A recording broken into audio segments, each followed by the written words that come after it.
Mesdames et messieurs, je vous prie d'accueillir avec moi la secrétaire d'État, Madame Hillary Rodham Clinton. I'm just happy to be in Montreal. Bill and I started coming here just for pleasure, for long visits, long walks, many years ago. I thought I would take advantage of this audience to talk about something that is very near and dear to my heart, and that is the role of women in business and government, every aspect of our society and the economy. There are so many opportunities in our own two countries to continue to push the expansion of the rights and opportunities for women and girls, but particularly for Americans and Canadians to do more to open the doors of progress, to create equality and justice everywhere. We see in every country in the world what difference it would make to this Chamber of Commerce, to this country's GDP, to that in my own country, if women and girls were able to have full access and participate in the economy to the fullest of their abilities. With the spread of mobile technology, women and girls, just like men and boys, now have access to a wider world than they ever could have dreamed of. What has that meant? Well, since about 60% of the small farmers in Africa are women, what that means is they now can get information about weather, about fertilizer costs, about government and foundation philanthropic programs that will improve their farming. They now can be part of a much broader economic community. They also can get information about their health and their children's health, which they then can put to work by being able to access health care when they need it. But it's also true that there's a big divide in technology. There's a huge gap, both in the most fundamental kinds of mobile communications technology. Most of the world is still SMS, and you have to take that into account when you try to send messages and communicate. But there's a big 200 million person gap between men and women in terms of access to the internet. So there's work to be done. And there's a fascinating divide between the developing and the developed world. In Canada and the United States, we've changed our laws by and large, we've changed our regulation, but we haven't changed attitudes completely. So we have work to do there. We have to make sure that we give every boy and girl the tools in their upbringing, starting at the very beginning of their lives, to be confident participants in this new global economy, to be able to make a difference for themselves and everyone with whom they work. This is not, in my view, any longer primarily a job for governments. Of course, they have to be sincere about trying to create conditions for equality, but they cannot alone be counted on to do that work. There have to be coalitions of governments, businesses, not-for-profit organizations.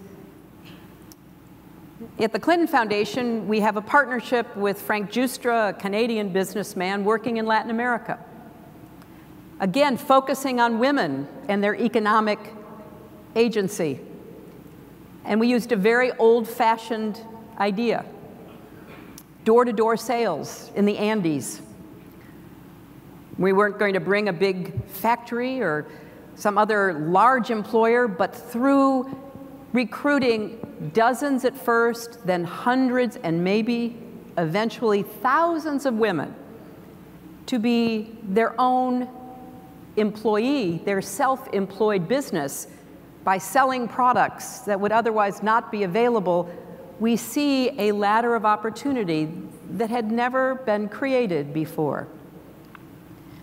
So business on both sides of our border have a great opportunity to play a significant role in encouraging new ways of thinking about women on corporate boards and women as entrepreneurs through microfinance, through the kinds of outreach that can make a difference in their lives.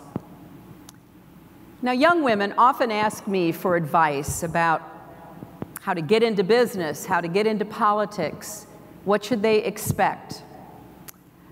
And I suppose they ask me because for a long time now, they've seen me on television, and they've seen the ups and the downs, and they're wondering how I'm still standing. So they say to me, what do I have to do?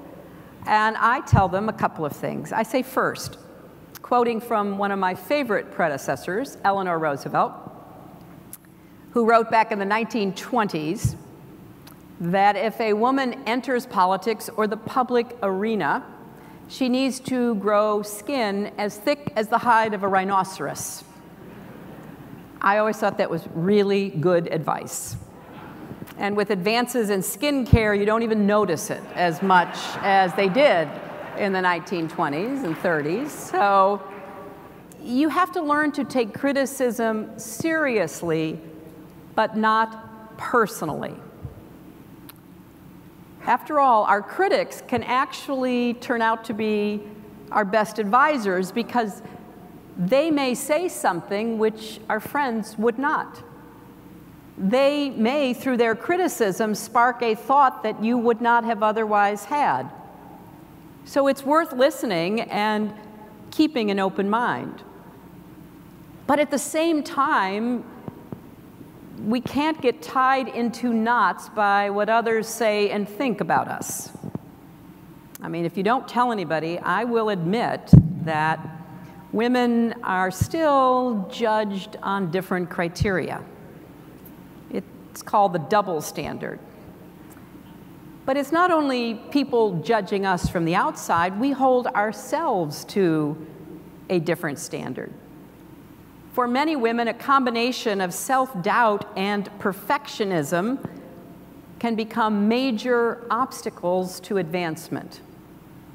So the trick is to be confident in our abilities through preparation, of course, and willing to take risks, even to fail, which is not always bred into us. So I hope you, in your various capacities here at the Chamber tonight, will join together in helping the next generation of women leaders dare to compete. Dare to compete against sometimes some long odds. Dare to compete even when there are voices putting you down and pushing you back. Dare to compete here at home, but think about ways to lift others up around the world so they too can compete for a better future. Together we can open the doors to full participation, to equality and opportunity for all.